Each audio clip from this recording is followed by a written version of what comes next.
Namun bagi yang belum pernah mengetahui atau mendengar istilah asam dan basa, ya, sore hari ini semoga yang saya jelaskan bisa tersampaikan sehingga nantinya semuanya bisa paham, mengerti apa itu asam, apa itu basa, dan bagaimana cara menentukan larutan atau campuran itu termasuk ke dalam golongan asam ataupun basa.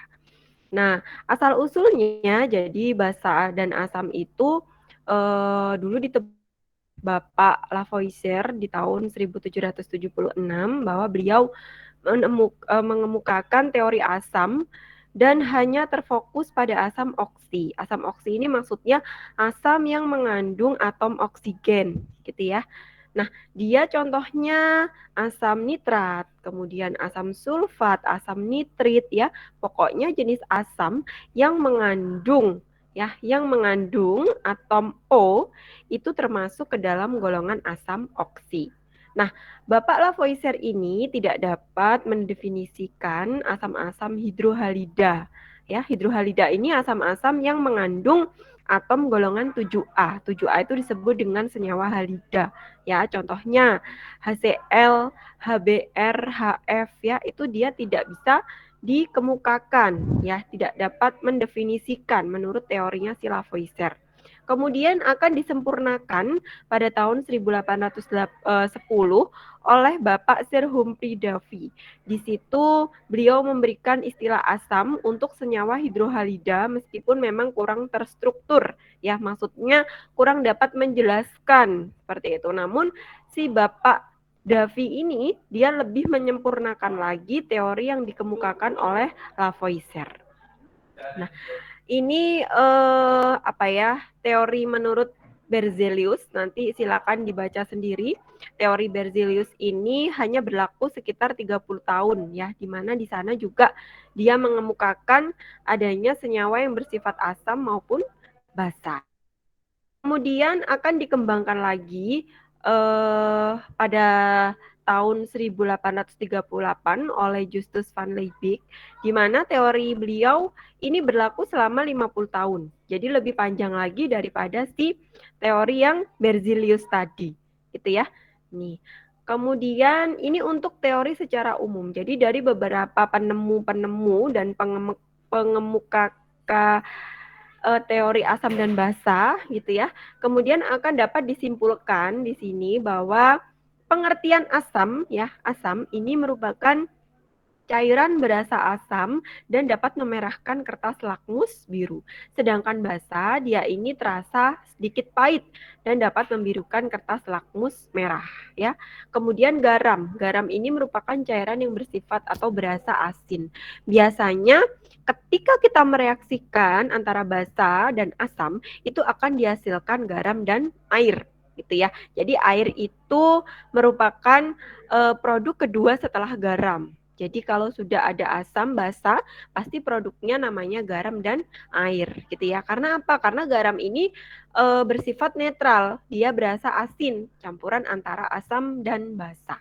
Seperti itu. Nah, untuk kita mengetahui larutan tersebut bersifat asam atau larutan tersebut bersifat basa, itu dari beberapa alat yang digunakan. Yang pertama, kertas lakmus di sini ya, ada kertas lakmus. Jadi kertas lakmus itu ada yang berwarna merah dan ada juga yang berwarna biru. Di mana kertas lakmus ini untuk mendeteksi larutan tersebut bersifat asam atau basa. Ya, namun kita tidak tahu berapa nilainya.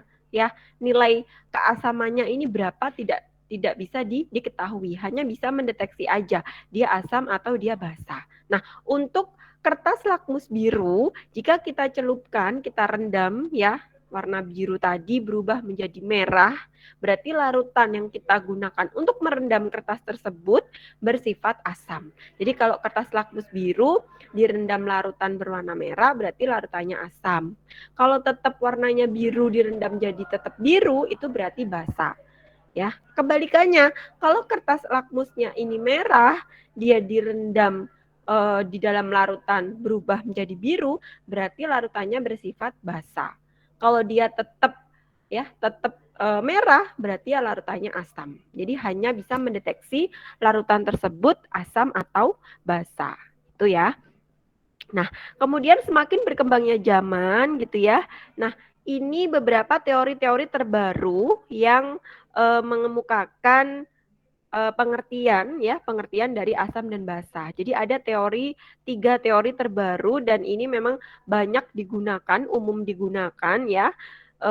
Teori Arrhenius, kemudian teori Bronsted-Lowry dan teorinya si Lewis ya. Ini yang banyak sekali digunakan. Yang pertama teori Arrhenius. Jadi teori Arrhenius ini mengemukakan bahwa asam merupakan senyawa yang dapat melepaskan ion H+ di dalam air. Ketika asam dicampurkan dengan air atau dilarutkan, di sana akan terjadi ion. Dia akan terionisasi, di mana akan melepaskan ion H+.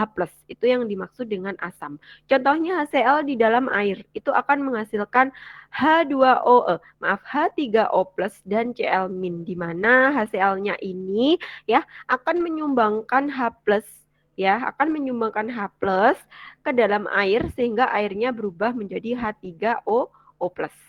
Kemudian basa.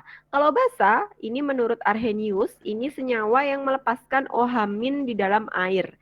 Jadi kalau asam itu H+ ya, ingat kalau sudah ada ion H+ dari suatu senyawa, berarti senyawa itu bersifat asam. Kalau sudah ada OH- ya, OH, ini berarti dia bersifat basa. Nah, namun teori ini memiliki kelemahan. Dia hanya berlaku untuk larutan di dalam air ya, tidak hanya untuk larutan dicampur dengan larutan, misalkan ya larutan A campur dengan larutan B. Ini tidak berlaku teori si Arrhenius. Namun hanya berlaku untuk suatu senyawa atau suatu larutan yang dicampurkan dengan air begitu. Kemudian dilengkapi, jadi disempurnakan oleh teori dari Bronsted-Lowry pada tahun 1923 di mana Bapak Bronsted-Lowry ini mengemukakan bahwa asam itu merupakan senyawa yang dapat memberikan proton atau sebagai donor proton. Proton itu apa? Proton itu H+. H+ itu disebut dengan proton. Kemudian basa. Basa merupakan senyawa yang dapat menerima proton. Ya, akseptor proton. Jadi kalau basa itu menerima ya, kalau si asam itu melepas menyumbangkan, memberikan ya. Jadi bedanya itu.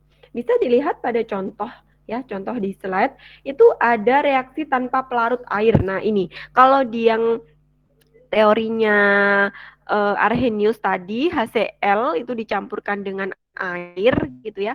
Tapi kalau di teorinya Bronsted-Lowry ini HCl ini bisa dicampurkan dengan beberapa senyawa lain.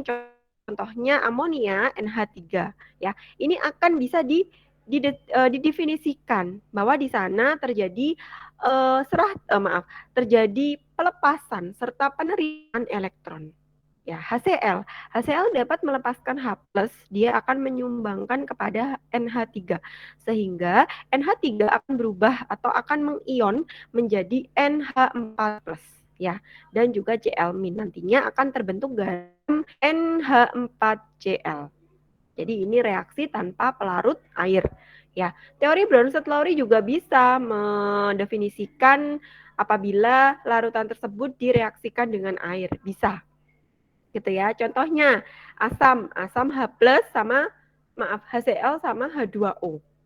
Ya, untuk penguraiannya sama seperti teori yang sudah dikemukakan oleh Arrhenius gitu ya, bahwa jika HCl ini direaksikan dengan air itu akan terion menjadi H3O+ dan Cl-. Ya, di mana asamnya itu HCl karena HCl menyumbangkan atau mendonorkan proton gitu ya, sehingga air ini bersifat basanya. Ya, kita di sini fokus kita membahas reaksi asam dan basa, bukan reaksi lainnya. Jadi ketika sudah adanya asam, berarti pasangannya ya senyawa yang lain itu merupakan basa. Jadi ketika HCl ini menyumbangkan atau memberikan proton, berarti pasangannya H2O ini bersifat basa. Gitu ya. Nah, kemudian contoh yang kedua, NH4OH ditambah H2O. Gitu ya. Nah, NH4OH ini akan menerima ya menerima H+, sehingga dia menjadi NH4OH2+, bukan melepaskan atau bukan memberikan. Ketika NH4OH ini memberikan, berarti dia asam, tapi di reaksi ini bisa dilihat NH4OH ini malah menerima, dia ketambahan H+, ya. Kalau ketambahan H+ atau menerima H+, berarti NH4OH ini bersifat basa, gitu ya. Sedangkan airnya, reaksi ditambahkan air, berarti airnya bersifat asam, gitu ya. Nggak ada basa dengan basa, tidak ada, ya. Jadi asam dengan basa, basa dengan asam, begitu berpasangan. Karena kita membahas tentang reaksi asam basa.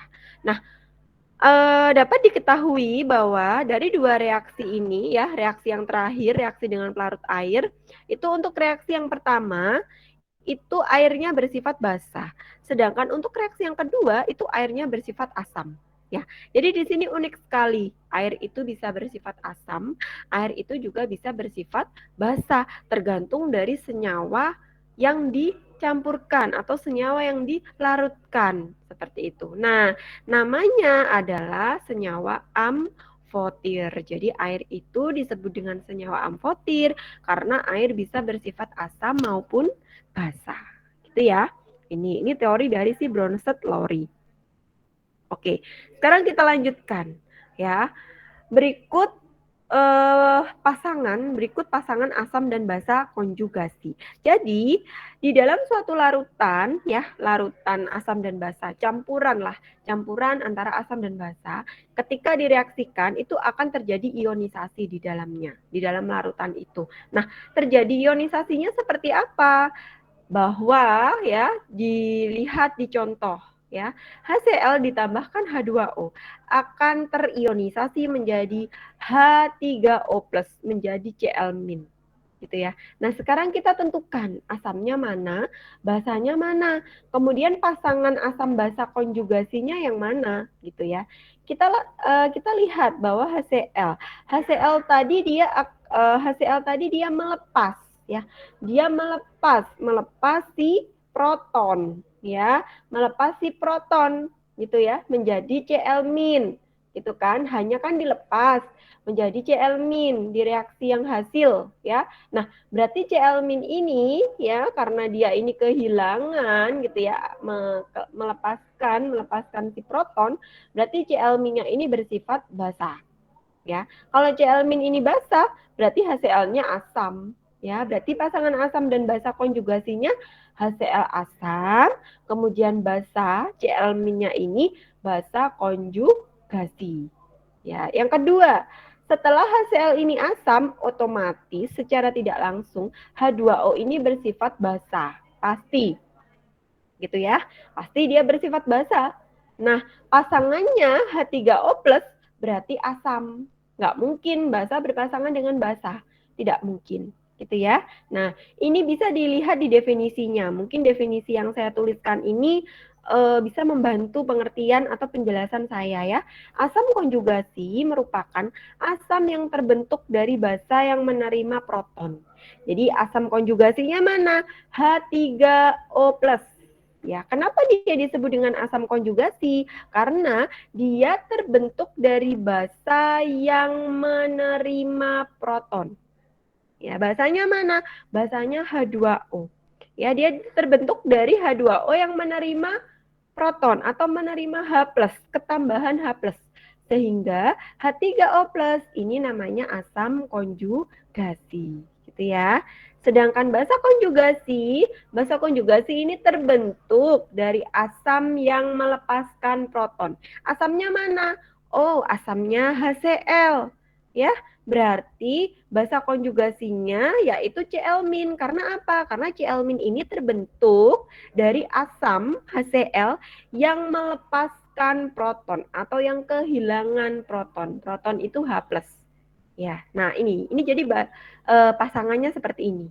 Asam 1 HCl berpasangan dengan basa 2 konjugasi Cl-. Begitu juga H2O merupakan basa 1, dia akan berpasangan dengan asam 2 konjugasi yaitu H3O+. Gitu ya. Jadi ini teori asam basa menurut Bronsted-Lowry. Oke. Berikut ada dua contoh reaksi yang menentukan pasangan asam dan basa konjugasi.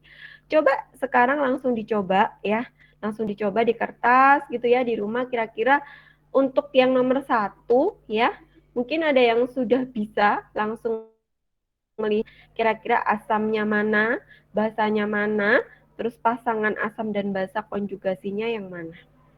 Silakan dioret-oret di kertas ya, dikerjakan. Kalau ada yang sudah boleh ini dikerjakan ya. Ngawur aku. Silakan. Siapa yang mau? NH3 saya Siapa Bu. nih? Sini. Nah, Apa? Devina. ya Ya, silakan Devina. NH3 plus H2O Heeh. menjadi NH4 plus Heeh. OH- Ya, NH3 itu basa, basah. Terus terus H2O-nya itu H2O-nya itu asam, heeh. NH4 plusnya itu basa, OH minusnya maksudnya basa konjugasi, OH minusnya asam konjugasi. Oh, hamin asam. Berarti Iya, oh haminnya berpasangan dengan yang mana? sebentar Bu, sebentar Bu. Gimana? Sebentar Bu. Coba ini di apa cermati lagi. Mungkin yang nomor 2 ada yang mau siap-siap silakan ya setelah Devina menjawab yang nomor 1.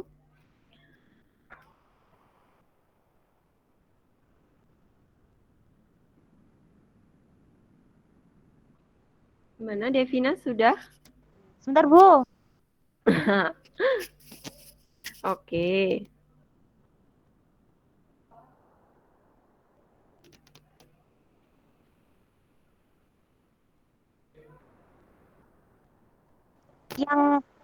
Yang NH4 plus itu asam konjugasi, OH minusnya basa. Berarti pasangannya coba disebutkan. Siapa berpasangan dengan siapa? Yang NH3 sama Ya. NH4, yang H2 Uh-uh. sama OH min. Oke, diulangi lagi. Disebutkan asamnya mana, bahasa konjugasinya mana, berpasangannya seperti apa. Ayo, biar Oh, teman-temannya paham. Yang lain diperhatikan ya. NH3 itu Uh-uh. basa, Uh-uh. plus H2O asam. Enggak, dipasangkan. Jadi yang Oh, NH3 basa berpasangan dengan apa, iya, bahasa iya, iya. konjugasi seperti itu. Ayo. NH3 tiga basa Tiga. berpasangan dengan NH4 plus itu asam Uh-uh. konjugasi. Terus Betul. H2O-nya itu asam Betul. berpasangan dengan OH min basa konjugasi. Ya, betul ya. Jawabannya Devina ya. Jadi saya ulangi lagi ya. Tolong diperhatikan. NH3 itu basa akan berpasangan dengan NH4 plus itu asam konjugasi. Kenapa? Karena dia menerima apa? Menerima proton dari basa. Basanya apa? NH3. Kemudian H2O, H2O ini bersifat asam karena NH3 sudah basa gitu ya. Jelas H2O-nya asam pasti. Kalau H2O asam, OH- pasangannya ini jelas basa. Ya, bisa dilihat kenapa dia bersifat basa konjugasi. Karena dia apa ya? Dia berasal dari asam yang kehilangan proton atau asam yang melepaskan H+, yaitu air ya kan H2O menjadi OH-. Jadi seperti itu ya. Ini ya, jadi kalian tentukan dulu satu pasangan ya, trik ditentukan dulu satu pasangan. Pasangannya apa? Misalkan NH3 sama NH4. Nggak mungkin ya NH3 berpasangan dengan OH. Itu tidak mungkin. Karena apa? Karena senyawanya sudah berbeda. NH3 sama OH jelas tidak ada N-nya. NH3 tidak ada O-nya. Ya, ini jelas jauh beda. Berarti bukan pasangannya. Jadi yang mirip NH3 berpasangan dengan NH4 ini mirip senyawanya kan ya. Cuman NH4 itu dalam bentuk ion gitu. Kalau sudah ditentukan pasangannya, lalu kalian tentukan asamnya mana, basanya mana. Ya, kalau sudah ditentukan nanti H2O-nya ini akan mengikuti H2O-nya. Ya, yang depannya atau senyawanya yang satu ini asam, berarti ya H2O-nya basa. Jelas pasangan H2O-nya ya kalau H2O asam, jelasnya pasangannya ya basa gitu. Pasti gitu. Ya, jadi ditentukan dulu satu pasangan. Oke, sekarang yang nomor 2, ada yang bisa? Saya Bu Mahani Faiza. Ya, Mahani, silakan. HCOOH itu basa berpasangan dengan HCOO- asam konjugasi. Terus, H2O-nya asam berpasangan dengan H3O basa konjugasi. H3O bahasa konjugasi. Oke, oke. Heeh. Iya, yang lain gimana kira-kira Sama, Bu. pendapat?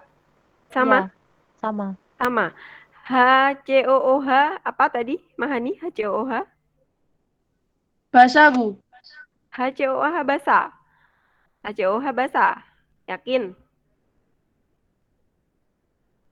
Yakin basa? Asam, Bu, asam, Bu. Sebentar. Menjadi HCOO-. HCOO-nya apa? HCOO- ini kehilangan elektron, kehilangan proton, atau dia ketambahan? Ayo, coba dicermati lagi. Jangan sampai salah ya. Iya, Bu. Maaf, Bu. Ya, Udah, Bu, gimana? ini. Oke, masih dicermati. HCOOH itu asam Terus? berpasangan dengan HCOO- basa konjugasi. Ya, terus? H2O itu basa Mm-mm. berpasangan dengan H3O itu asam konjugasi, Bu. Ya, betul jawaban yang terakhir ya. Jangan sampai salah. Jadi dilihat dia ketambahan proton atau melepas gitu kan. Kalau ketambahan itu berarti asam sifatnya. Kalau melepas berarti dia basa sifatnya. Konjugasi loh ya, ini ngomongin yang konjugasi. Jadi kalau yang konjugasi itu kalau yang dia asam konjugasi dia itu ketambahan. Tapi kalau basa konjugasi dia malah kehilangan dari asam, asam yang kehilangan. Gitu ya. Oke, itu ya. Jadi teman-temannya tolong diperhatikan ya jawabannya Devina sama Mahani tadi. Sudah betul ya, sudah bagus sekali. Jadi dicermati dulu ya, jangan terburu-buru. Karena memang ini butuh ketelitian gitu ya, nggak bisa sekilas. Ya oke, mungkin yang expert banget sekilas bisa tahu ya. Tapi kalau kita belajar ya, kita belajar apalagi ini ada yang belum pernah mengikuti kimia di SMA ya, itu mungkin lebih apa namanya ya, lebih harus cermat dalam mengerjakan, jangan terburu-buru. Oke, sekarang yang ini. Ya, coba yang pertama. Yang pertama, reaksi yang pertama dulu. Ya, ditentukan dulu gimana kira-kira asam basa konjugasinya seperti apa.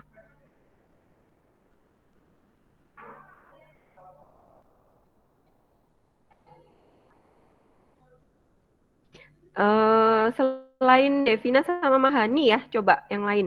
Saya pengen tahu yang nomor satu. Gampang ini yang nomor satu. Ayo, ada yang sudah? Gantian ya, jadi supaya rata. Nggak cuma Mahani sama Devina. Ayo yang lain.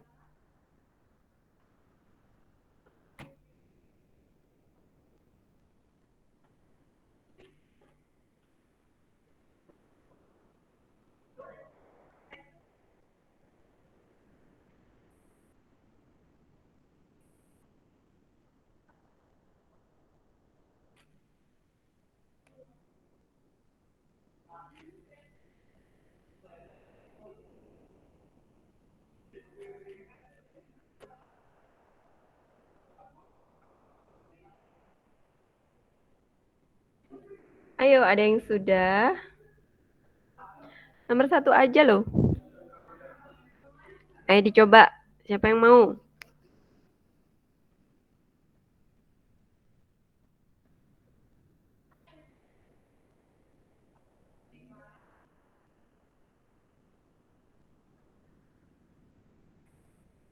HF ditambah HF SO3 2 min. Ya, siapa yang mau?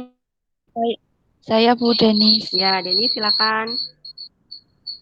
HF itu asam, Mm-mm, SO3 2 min. Oh, HF itu asam mm-mm. dengan berpasangan dengan F min itu basa konjugasi. Ya, terus? SO3 2 min itu basa Mm-mm. berpasangan dengan HSO3 min itu asam konjugasi. Oke. Oke ya, Denny sudah menjawab. Mungkin yang lain ada jawaban yang berbeda atau sama? Sama dengan Dennis?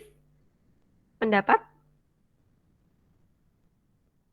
Nggak ada suaranya ya? Jangan-jangan hanya Denis aja yang mengerjakan. Yang lain sependapat? Sama, Bu. Sama ya. Oke. Ya. Ya, betul jawabannya, Denis ya. HF ya, diperhatikan yang lain ya. HF ini asam ya. Berpasangan dengan F min. Jadi ditentukan dulu. Satu aja kalian tentukan pasangannya. HF, oh kelihatan banget nih bahwa HF ini berpasangan dengan F pastinya. Nggak mungkin HF berpasangan dengan HSO3 min. Tidak mungkin karena tidak ada atom yang sama gitu loh. Ya, HF kan HSO3 nggak ada F gitu kan. Di HF pun nggak ada S gitu. Jadi nggak mungkin. HF pasti berpasangan dengan F min. Sekarang tinggal menentukan mana yang asam, mana yang basa. Ya, F min itu dia kehilangan proton atau kehilangan H+. Berarti dia disebut basa konjugasi. Ya, kalau sudah F ini basa konjugasi, otomatis HF ini adalah asam. Pasti. Kalau HF ini sudah asam, reaksi keduanya ini sudah bisa dipastikan bahwa basa. Karena apa? Karena kita membahas reaksi asam dan basa. Gitu ya, asam plus basa. Nggak mungkin saya menuliskan asam sama asam, itu nggak mungkin. Karena saya di sini membahas masalah reaksi asam dan basa. Berarti SO32 min itu basa. Pasangannya apa? Pasti asam konjugasi. HSO3 min. Bisa dilihat bahwa min ini berasal dari basa yang menerima proton. Dia ketambahan H+. Gitu ya. Jadi seperti itu. Sekarang yang nomor 3. Coba yang nomor 3. Yang nomor 2 nggak usah wis. Yang nomor 3 kita loncat. Yang nomor 3.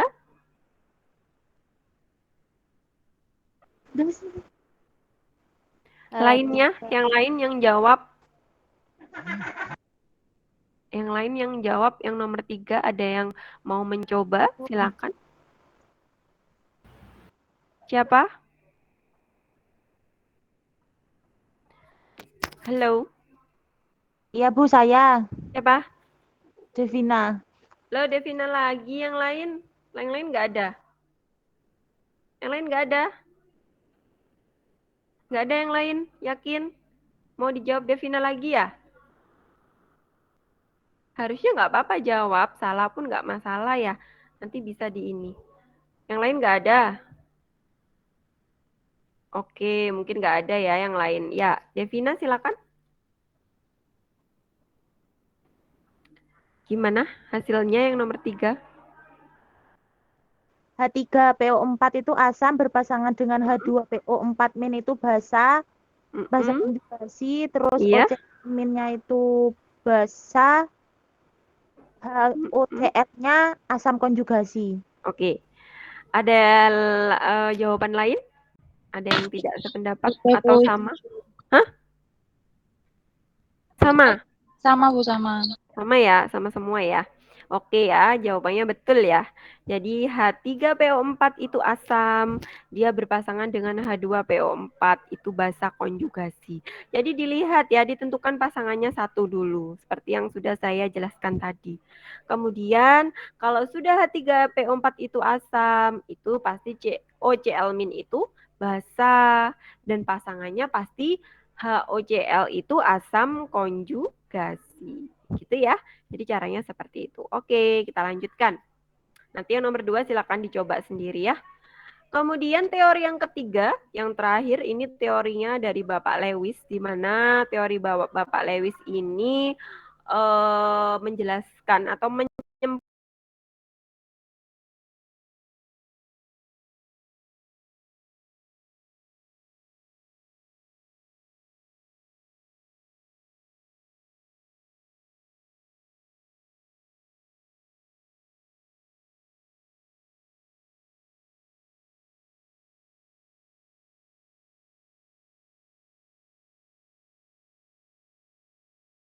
dijelaskan. Bisa dilihat bahwa dalam menentukan asam dan basa itu dilihat senyawa mana yang menerima pasangan elektron, senyawa mana yang memberikan senyawa elektron. Kita tahu NH3 N-nya itu ada di pusatnya ya. N itu ke dalam golongan 5A. Bisa dilihat di sistem periodik unsur di mana golongan 5A itu dia memiliki elektron valensi sebanyak 5. Berarti tangannya titik-titik elektronnya itu ada 5 gitu kan. Berarti kan kalau sudah hanya 3 berarti kurang 2 kan, kurang 2 elektron yang tidak berpasangan. Nah, ini akan dipasangkan ya oleh BF3. BF3 ini akan menerima dia akan menerima elektron yang dari NH3 supaya sama-sama stabil. Jadi ini merupakan reaksi antara asam dan basa. Nah, asamnya yang mana, basanya yang mana? Yaitu kalau yang disebut dengan asam berarti dia yang menerima gitu ya, yang menerima elektron, yaitu BF3. Kalau asam berarti yang memberikan elektron. Ini menurut teorinya si Lewis. Nah, oke. Itu tadi teori-teori yang bisa mengemukakan definisi dari asam dan basa. Nah, untuk selanjutnya kita lanjutkan ke pH. pH itu apa? Biasanya di dalam kita menentukan nilai keasaman atau derajat keasaman suatu larutan, seberapa asam sih ya? Itu biasanya menggunakan istilah pH. pH itu apa? pH power of hydrogen. Jadi, seberapa banyak ion hidrogen yang ada di dalam larutan itu menyatakan tingkat keasaman. Semakin banyak ion hidrogen, semakin asam larutan itu.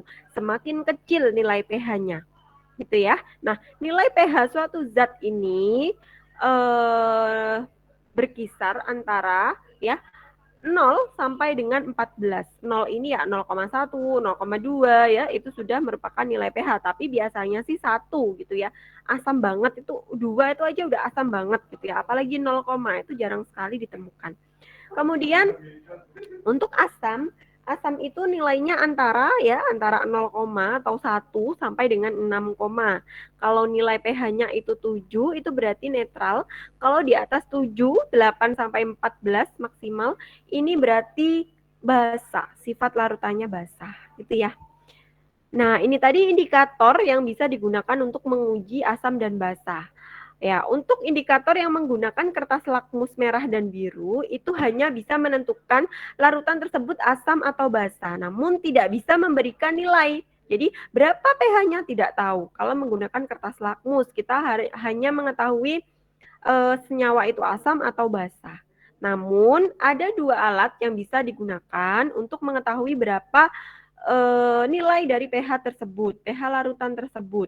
Contohnya menggunakan indikator universal. Indikator universal ini pH stick ya, nama lainnya pH stick. Mungkin yang di SMA sudah pernah melihat ataupun menggunakan ya, dia itu terbuat dari kertas, bentuknya stick gitu ya.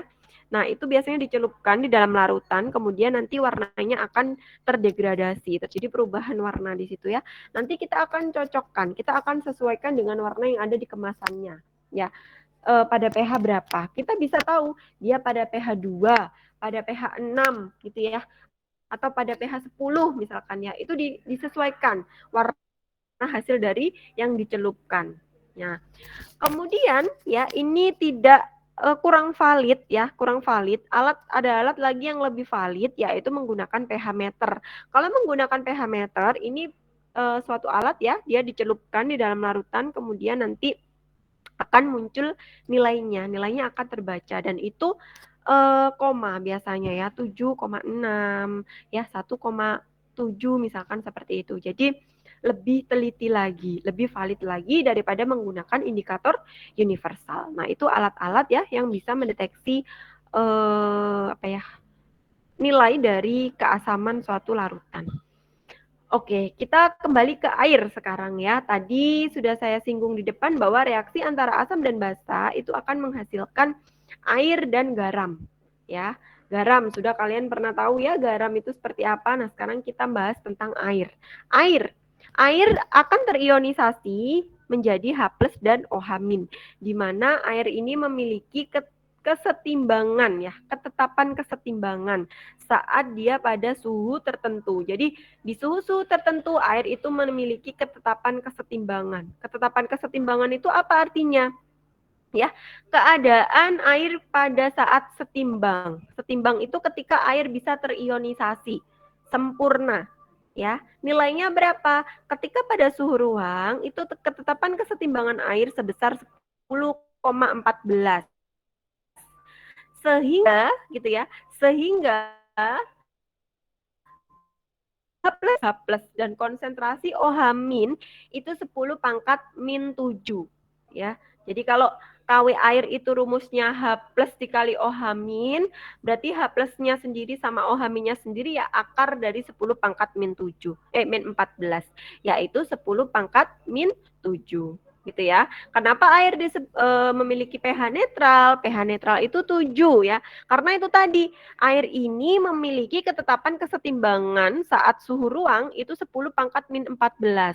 Artinya ya, artinya konsentrasi H+ dan konsentrasi ion OH- itu 10 pangkat min 7 kan di akar ya, 10 pangkat min 14. Jadi pH itu cara mencarinya min log H+. Jadi kalau udah min log H+, min log H+-nya 10 pangkat min 7, silakan di kalkulator ya. Ini hasilnya akan 7. Berarti pH air 7. Begitu juga dengan pOH. pOH-nya air juga 7. Nah, ini beberapa nilai KW air pada beberapa suhu. Jadi berbeda-beda ya. Namun tidak begitu jauh bedanya. Pangkatnya sama, 10 pangkat min 14.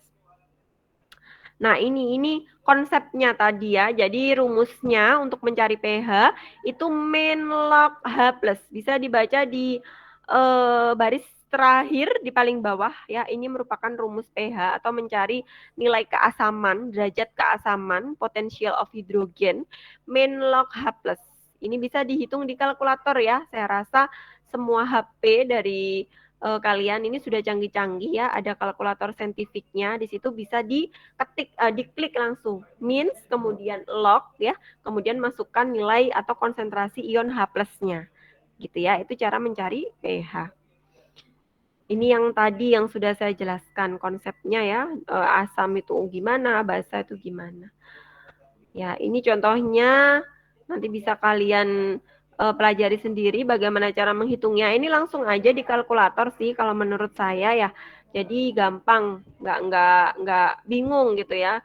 Log itu sudah ada rumusnya di kalkulator, tinggal dipencet, dimasukkan nilainya. Oke, itu tadi konsep dari pH. Jadi istilah-istilahnya, konsep-konsepnya ya sudah kalian tahu. Kita lanjutkan ke asam dan basa sekarang ya. Untuk asam itu ada dua, asam kuat dan asam lemah. Perbedaannya apa? Kalau asam kuat, dia ini terionisasi sempurna di air. Jadi hampir 100% itu bisa terionisasi sempurna. Contohnya HCl. HCl ini termasuk asam kuat. H2SO4 juga asam kuat gitu ya. Dia akan bereaksi dengan H2O. Di dalam air akan terbentuk ion yaitu H3O+ dan Cl-. Gitu ya, di mana ini ionisasinya bisa dilihat di gambar. Dia 100% terionisasi. Itu asam kuat. Nah, untuk rumusnya, rumus asam kuat ya, ini H+ ini ya, kurung besar H+, ini maksudnya konsentrasi H+. Jadi jangan bingung ya. Yang dimaksud dengan ada tanda kurung besar, kemudian di dalamnya ada H+-nya ya. Ini artinya konsentrasi H+. Konsentrasi H+ sama dengan X itu valensi asam. Valensi asam dikali konsentrasi A. Konsentrasi A ini apa? Asam A. Gitu ya. Jadi asam A. HA ini asam A. Jangan sampai bingung. HA ini apa ya? HA ini asam A. Konsentrasi asam A. Gitu ya. Atau saya tulis lagi nih, saya lebih perjelas bahwa konsentrasi H+ itu valensi asam dikalikan M. M itu konsentrasi asam. Jangan sampai salah. Nah, ini untuk rumusnya ya. Bagaimana sih kita tahu konsentrasi H+? Jadi rumusnya seperti ini. Tinggal konsentrasi asamnya berapa dikalikan valensi. Nah, untuk nilai valensi ini sudah saya tuliskan di tabel ya supaya kalian tidak usah mencari-cari dan bingung. Tinggal buka PPT yang ada di tabel ini ya. Kemudian bisa kalian lihat beberapa valensi asam. Nah, ini asam-asam yang sering digunakan di lab ya di laboratorium. Jadi jenis-jenis asam yang saya tuliskan ini beberapa jenis asam yang sering kita temui di lab gitu ya, dan masih banyak lagi sih sebenarnya. Oke, itu tadi asam kuat rumusnya. Sekarang asam lemah. Jadi asam itu ada dua, ada asam kuat dan asam lemah. Kalau asam lemah, dia tidak memiliki derajat ionisasi 100%. Artinya, ketika dia dilarutkan, dia tidak terionisasi sempurna. Ya, malah sebagian, bukan 100%. Contohnya, seperti asam asetat atau CH3COOH. Maaf, ini kurang ya rumusnya ya, harusnya CH3COOH. Nah, ini di bawah bisa dilihat CH3COH ditambahkan H2O, itu akan terion gitu ya, membentuk H3O+ sama C2H3O2-. Jadi ini yang dimaksud dengan asam lemah. Nah, untuk rumusnya sendiri berbeda dengan rumus asam kuat. Kalau asam kuat tinggal konsentrasi H+ sama dengan valensi dikali konsentrasi asam. Tapi kalau asam lemah gitu ya, ini ada dua rumus untuk mencari konsentrasi H+-nya. Yang pertama rumusnya akar Ka kali konsentrasi asam. Ma ini molaritas asam. Jadi molaritas itu sama dengan konsentrasi, jangan sampai lupa. Kemudian konsentrasi H+ yang kedua rumusnya itu Ma, konsentrasi asam dikalikan derajat ionisasi atau alfa. Jadi menggunakan dua rumus ini ya, diketahui derajat ionisasinya kah atau diketahui ketetapan asam lemahnya. Kalau diketahui ketetapan asam lemah berarti pakai rumus yang atas, pakai rumus yang pertama. Kalau diketahui derajat ionisasi berarti ada di rumus yang nomor 2. Seperti itu. Kemudian diketahui konsentrasi asam, nanti untuk mencari pH ya udah langsung masuk ke pH sama dengan langsung masuk ke rumus yang ini tadi. Nah, ya ini ya langsung masuk ke rumus ini. pH sama dengan min log H+. Ya, masukin ke situ. Udah dapat hasil pH-nya. Tinggal dihitung menggunakan kalkulator aja ya, biar mudah. Oke, ini untuk contoh soal. Coba nomor 1 dulu, ini yang paling mudah. Tentukan konsentrasi H+. Kita langsung ke nilai pH aja. Tentukan konsentrasi pH. Kalian menggunakan HP kan punya HP semua ya. Coba silakan langsung dihitung di HP. Tentukan nilai pH dari larutan HCl dengan konsentrasi 0,01 molar. Silakan. Nomor 1 ya.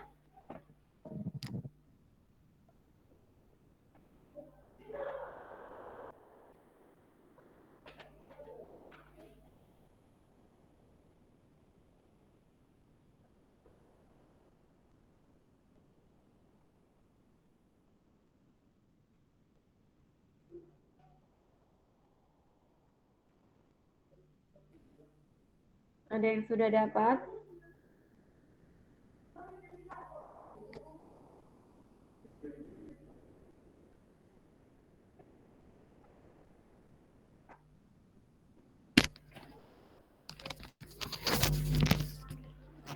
Ada yang sudah dapat? 2, Bu. 2. Siapa tadi yang jawab? Mahani Faiza. Mahani. Coba dijelaskan Mahani gimana prosesnya? Proses perhitungannya. Menggunakan rumus HCl ini termasuk asam kuat atau asam lemah? Bagaimana, Bu? HCl termasuk asam kuat atau asam lemah? Asam kuat. Oke, berarti menggunakan rumus yang? Valensi kali M itu, Bu. Oke, siap. Terus lanjut. Untuk valensinya itu 1. Betul. Untuk M-nya 0,1. Betul. Hasilnya Berarti 0,01. Oke, konsentrasi H+-nya 0,01 ya. Kemudian pH-nya? pH-nya rumusnya yaitu min log 0,01. Oke, jadinya 10 pangkat min 2. Terus hasilnya 2. Oke ya, betul ya. Yang nomor 1 pH HCl ketika konsentrasi 0,01 molar itu adalah 2 nilainya ya. di kalkulator bisa, atau nggak menggunakan kalkulator kan sudah terlihat 10 pangkat min 2. Min log 10 pangkat min 2 berarti 2. Min log 10 pangkat min 3 berarti 3. Min log 10 pangkat min 6 berarti 6. Gitu ya. Kalau mau di kalkulator silakan supaya lebih jelas ya, di kalkulator boleh. Oke, sekarang yang nomor 3. Nah, ini yang nomor 3 ini ada derajat ionisasinya nih, 0,6. Silakan menggunakan rumus yang asam lemah. Dicoba dikerjakan yang nomor 3.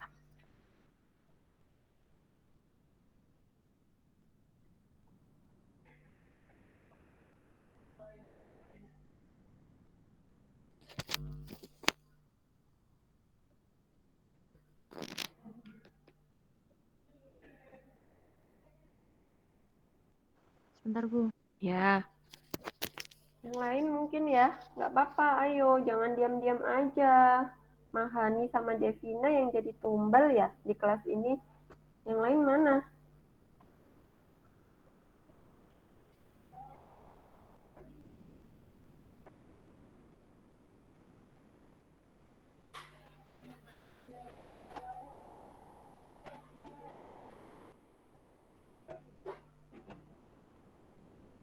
Yang lain boleh kalau mau jawab.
Gimana? Ada yang sudah?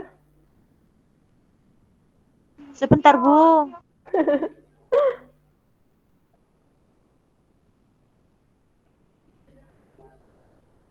Masuk di rumus dulu ya, yang asam lemah tadi. Masih ingat rumusnya? Nih rumusnya. Asam lemah. Kalau diketahui derajat ionisasinya atau alfa, berarti pakai yang H+, ya, sama dengan Ma, konsentrasi asamnya 0,01 dikali derajat ionisasinya. Itu kan? Kemudian masuk ke rumus pH sama dengan min log H+. Nilai H+-nya tadi dimasukin di rumus yang pH. Saya Bu Denis, kita izin menjawab. Denis lagi. Oke Denis, silakan.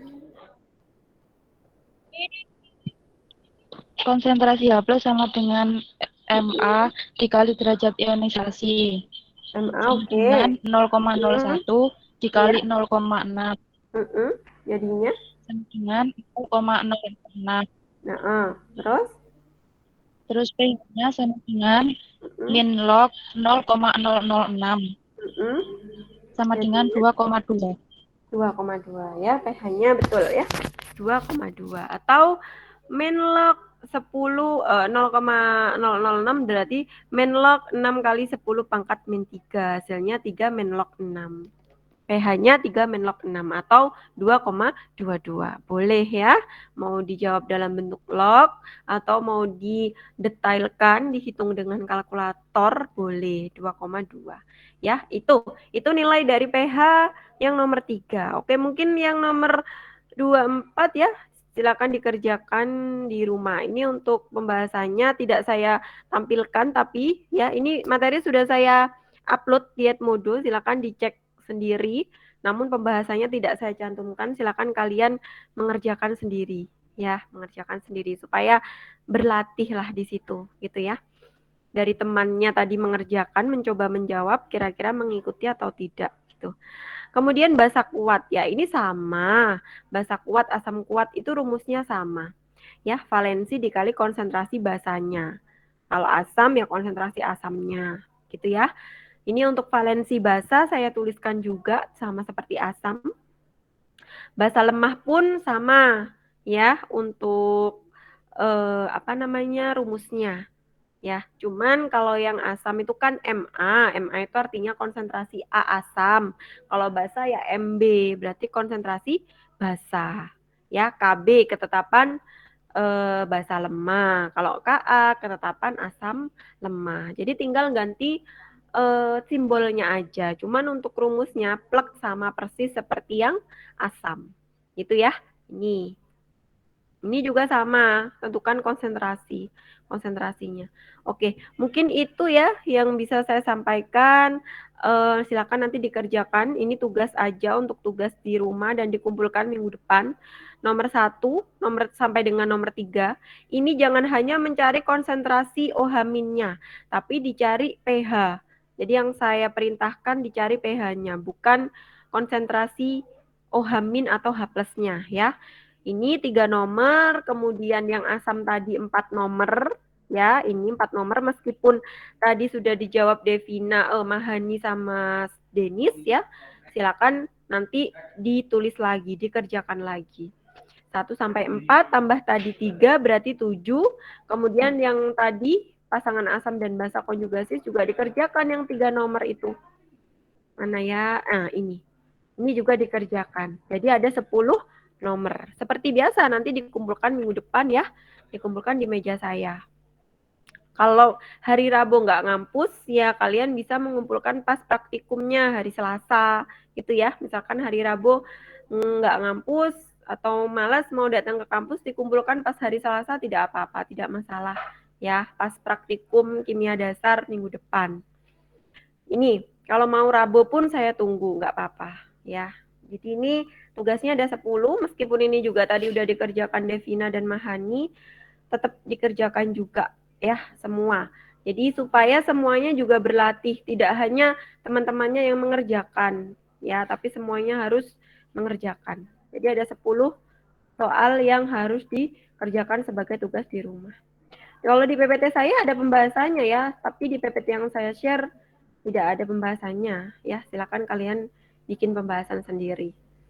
Mungkin itu materi pada sore hari ini mengenai asam dan basa. Nanti akan saya lebih detailkan jika kita bertemu minggu depan saat praktikum. Gitu ya. Mungkin ada yang teman-teman masih belum jelas, silakan nanti ditanyakan. Kalau praktikum kan bisa enak ya, jelasinnya bisa langsung. Gitu, kira-kira ada yang mau ditanyakan, silakan sebelum saya tutup.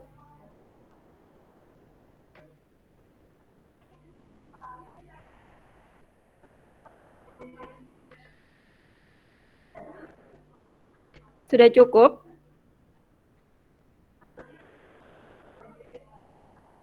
Halo, tidak ada yang menjawab, jangan-jangan lagi Sleeping Beauty ya, hujan-hujan. Sudah cukup?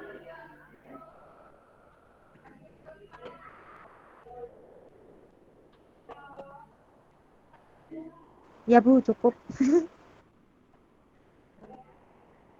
Sudah cukup ya. Ini sudah lengkap? Lengkap. Lengkap ya? PJ-nya mana? Vicky di jalan, Bu. Siapa?